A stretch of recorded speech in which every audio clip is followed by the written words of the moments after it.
Oke teman-teman, kembali lagi dengan saya Fikri Ridho. Seperti biasa kita akan buat video reaction soal sepak bola Indonesia. Dan ya kita sudah gagal lolos ke semifinal Piala AFF. Kita lupakan Piala AFF itu yang sudah tidak penting lagi.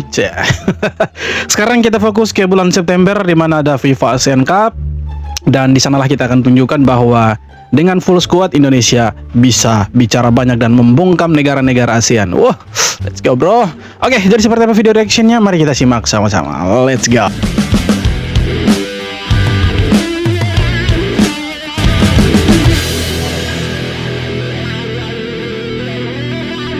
Martin Paes ini pengalaman saingannya gila banget. Tahun 2024 di FC Dallas, Paes satu tim dengan Hugo Lloris, kiper yang jadi kapten Prancis saat juara Piala Dunia 2018 dan pernah lama jadi andalan Tottenham. Sekarang di Ajax, Paes ketemu lagi dengan kiper elit Marc-Andre ter Stegen yang 12 tahun jadi bagian penting Barcelona dan pernah angkat trofi Liga Champions 2015. Jadi Paes bukan cuma bersaing, tapi juga punya kesempatan belajar langsung dari dua kiper dengan pengalaman level tertinggi. Belum selesai di klub, di timnas Indonesia, dia juga punya Emil Audero, kiper yang sudah punya 164 penampilan di Serie A dan pernah jadi bagian skuad Inter saat juara Serie A. Gokil sih. Lingkungan Paes isinya kiper kelas dunia semua. Oke, tapi yang kita harapkan itu Martin Paes tidak tersisihkan di Ajax Amsterdam. Apalagi Ajax mendatangkan Marc-Andre ter Stegen dari Girona. Jadi kita sih harap Martin Paes tetap jadi pilihan utama, karena kalau soal kualitas saya pikir Martin Paes ya tidak bisa diragukan lagi. Dan tentunya ya ini sebenarnya ancaman juga buat Martin Paes, dan yang kita takutkan dia ke Liga 1. Wow, itu yang kita tidak inginkan saudara-saudara. Semoga dia tetap ada di Eredivisie atau bahkan pindah di klub lain lah, Liga Prancis mungkin, Jerman mungkin, ya kan, Turki mungkin. Intinya jangan dulu ke Liga 1. Iya, jangan ya teman-teman ya. Semoga Martin Paes tetap bertahan di Eredivisie dengan Ajax dan dapat tempat di skuad utama. Itu yang kita harap. Walaupun ada ter Stegen, tapi saya pikir Martin Paes bisa jadi pilihan utama lah. Toh kualitasnya bro, ini bukan kiper kaleng-kaleng. Ditawari klub besar Indonesia sampai jutaan euro ditolak. Justin Hapner kini malah diburu klub yang rutin tampil di Liga Champion. Bahkan pelatih klub itu disebut secara khusus menginginkan bek timnas Indonesia ini. Klub tersebut adalah Karabakh FK dari Azerbaijan. Pelatihnya Kurban Kurbanov. Tertarik dengan Hapner karena bisa bermain di beberapa posisi sekaligus. Oke. Kita berharap Justin Hapner ini tidak jadi juga ke Liga 1. Karena ada beberapa kabar ya beberapa hari yang lalu itu katanya Justin Hapner diincar klub Liga 1 dengan harga yang cukup mahal untuk klub Liga 1, tapi tidak dilepas sama Fortuna Sittardnya. Dan Justin Hapner sendiri tidak mau ke Liga 1. Ya, itu pilihan yang sangat-sangat tepat menurut saya. Kenapa? Karena lebih bagus di Eropa. Ya, pemain sekelas Justin masih muda, punya kualitas. Kita tahu lah Justin ketika main di timnas seperti apa. Ketika bermain di Fortuna Sittard juga ya teman-teman bisa lihat sendiri. Cetak gol, sering dapat menit bermain yang lebih reguler lah. Jadi kalau ke Liga 1 saya pikir belum saatnya. Oh no Justin, ya come on man, tidak boleh lah. Nanti dulu, iya. Kenapa final AFF 2010 disebut penuh kejanggalan? Turnamen yang digelar 16 tahun yang lalu ini masih menyimpan banyak sekali kejanggalan dan teori konspirasi. Ya, teori konspirasi betul bang. Tapi kita belum pernah juara ini. Ini sudah 6 kali masuk final tidak pernah juara itu. Tapi kita dengar dulu teman-teman. Indonesia yang saat itu digadang-gadang sebagai kandidat kuat untuk menjadi juara AFF 2010 setelah melibas Malaysia, menaklukkan Thailand, dan berhasil menyingkirkan Filipina di babak semifinal. Indonesia benar-benar tak terhentikan tanpa satupun kekalahan. Namun ketika memasuki partai final leg pertama, semua kejanggalan dimulai. Indonesia yang pada pertandingan pembuka mampu menghajar Malaysia 5-1 justru dibuat seperti macan ompong. Malaysia cukur Indonesia dengan skor telak 3-0. Kekalahan tersebut kemudian dikaitkan dengan insiden laser yang diarahkan ke kiper Marcos Horizon oleh oknum supporter Malaysia. Dan di leg kedua, Indonesia mampu menang 2-1. Namun itu tidak cukup untuk mengejar ketertinggalan, sehingga Indonesia harus puas menjadi runner-up dengan agregat 4-2. 6 tahun berselang, tepatnya pada 2018, kejanggalan yang terjadi di leg pertama final AFF 2010 kembali diungkit. Beredar rumor jika sejumlah pemain Indonesia dituding menerima suap berupa uang. Tapi katanya itu tidak benar ya, sudah dibantah sama siapa ya? Mantan kapten timnas Indonesia legend Firman Utina. Dia bilang kalau itu tidak benar ya, katanya kan terima Alphard segala macam termasuk Marcus Horizon orang itu kan.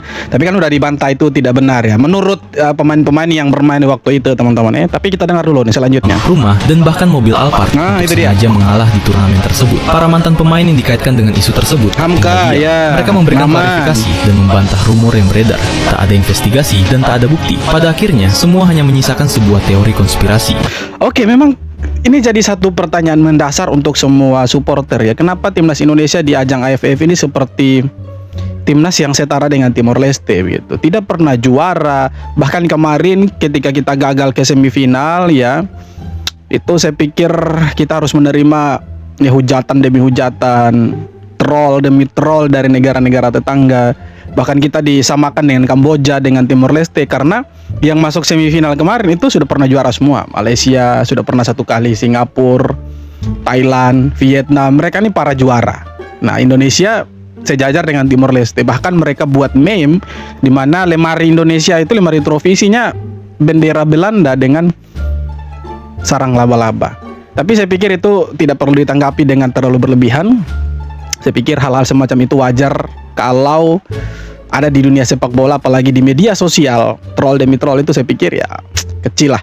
Tapi kita harus balas dengan prestasi. Kita harus bisa tunjukkan bahwa Indonesia bisa. Kolaborasi antara pemain lokal dan pemain-pemain keturunan kita akan menghasilkan prestasi yang luar biasa. Ya, semoga kita berharap ya. Lagi-lagi kita berharap di FIFA ASEAN Cup dengan adanya pemain-pemain abroad kita, ya ditambah dengan pemain-pemain Liga 1, itu bisa buat timnas Indonesia ya, juara FIFA ASEAN Cup lah bulan depan. Jadi lupakanlah AFF itu, kita fokusnya ke FIFA ASEAN Cup itu. Tampil sebagai starter di laga perdana dan langsung cetak gol pertama. Beginilah debut manis Ole Keren Romeni ini. bersama Fortuna Sittard di Eredivisie semalam. Oke. Tampil sebagai starter menghadapi juara bertahan PSV Eindhoven, Ole Romeni tampil garang sejak menit awal. Bahkan pertandingan baru berjalan 6 menit, Ole Romeni langsung mengancam lewat gol cepatnya ke gawang Mate Kovar. Namun sayang gol tersebut harus dianulir karena dianggap offside. Jalannya pertandingan berlangsung sengit dengan PSV yang mendominasi penguasaan bola. Namun petaka bagi tuan rumah datang di menit ke-10 ketika Ole Romeni sukses mencetak gol pembuka. Oke. Gol ini tercipta berkat kejelian Ole yang memanfaatkan kesalahan antisipasi dari bek keturunan Indonesia Ryan Flamingo. Memasuki babak kedua, PSV bangkit lewat gol balasan Ryan Flamingo di menit ke-55 dan berbalik unggul 2-1 melalui Noah Fernandes pada menit ke-74. Fortuna Sittard akhirnya selamat dari kekalahan secara dramatis berkat gol sepakan keras Edward Michut di masa injury time menit ke-92. Meski gagal meraih kemenangan di laga perdana, performa luar biasa Ole Romeni malam tadi sudah cukup untuk membuatnya menjadi salah satu pemain dengan rating tertinggi di lapangan. Oke, jadi dua pemain timnas ya. Justin Hubner juga main full, kemudian Ole Romeni cetak gol. Ya, saya rasa ini luar biasa lah untuk pemain-pemain abroad kita dapat menit bermain. Dan ada satu juga pemain keturunan Indonesia, Ryan Flamingo, yang ya dia punya kesalahan lah sehingga Ole Romeni bisa cetak gol dan akhirnya dia balas itu. Harusnya PSSI PSSI angkut ini pemain ini, Ryan Flamingo maksudnya. Jadi kita punya pemain belakang semakin banyak itu. Walaupun sekarang udah banyak sekali, sudah terlalu banyak kita punya pemain belakang. Tapi kalau ada Ryan Flamingo kan persaingannya lebih ketat, lebih bagus gitu kan. Jadi lebih enak lah. Dan ya betul sekali yang dibilang sama Justin. Ya Vietnam jangan terlalu bangga-bangga dulu lah. Indonesia kemarin di AFF itu kehilangan 15 pemain abroadnya. Ya betul itu yang dibilang sama Justin ya. Jadi tidak ada Justin, tidak ada Ole, tidak ada Jay, Kevin Dix, Dean James, Verdong, Itses, dan yang lain-lain. Jadi Vietnam jangan terlalu bangga dulu lah. Toh itu hanya Piala AFF ya, walaupun kita belum juara sih. Tapi yang dibilang sama Justin betul. Kalau ada pemain-pemain kita yang abroad ini selesai tuh Vietnam. Selesai. Mereka tidak bisa buat apa-apa. Kecil sebenarnya mereka tuh. Hanya ya kemarin mereka lawan Indonesia yang mainnya kayak udahlah, malas untuk dibahas itu. Gagal menang dan gagal ke semifinal. Inilah fakta menyakitkan yang harus diterima oleh timnas Indonesia saat ini usai ditahan imbang Singapura di laga terakhir grup A ASEAN Hyundai Cup 2026. Sejak peluit pertama, Indonesia langsung mencoba menekan. Bahkan peluang bersih sempat didapatkan Michel Baker, namun gagal dikonversi menjadi gol. Sayang Tensi sekali babak sih ini. pertama pun memanas akibat keputusan kontroversial wasit. Mulai dari momen Baker terjatuh di kotak penalti tapi tidak dianggap pelanggaran, beberapa pelanggaran keras yang diabaikan, hingga puncaknya kartu merah hasil menyiksa berikut dada Ivar Jenner yang dibatalkan oleh wasit. Kebuntuan akhirnya pecah di babak kedua lewat gol Indonesia yang dicetak oleh Ragnar Oratmangoen pada menit ke-47. Sayangnya, kemenangan di depan mata sirna pada menit ke-66 setelah gol Singapura tercipta akibat kesalahan koordinasi lini belakang yang fatal. Hasil imbang 1-1 ini membuat Indonesia resmi tersingkir dan menjadi kali kedua secara beruntun Indonesia gagal lolos ke semifinal Piala A. Ya, sangat disayangkan sih kita tidak lolos, tapi ya itu sudahlah, jadi pelajaran, semoga kedepannya bisa lebih bagus lah, oke? Dan ya banyak reaksi lah dari kekalahan kemarin, maksudnya hasil imbang kemarin kalah dari Vietnam, banyak supporter yang kecewa, bahkan sampai minta John Hertman itu dipecat. Tapi saya pikir ya kita jangan terlalu berlebihan lah. Kita marah boleh marah, tapi kita kasih kesempatan dulu lah. Kita lihat dulu John Hertman ini seperti apa. Karena masih ada event-event besar lah, ada FIFA Asian Cup, ada Piala Asia. Kalau memang di Piala Asia dia tidak bisa ngapa-ngapain, ya udah.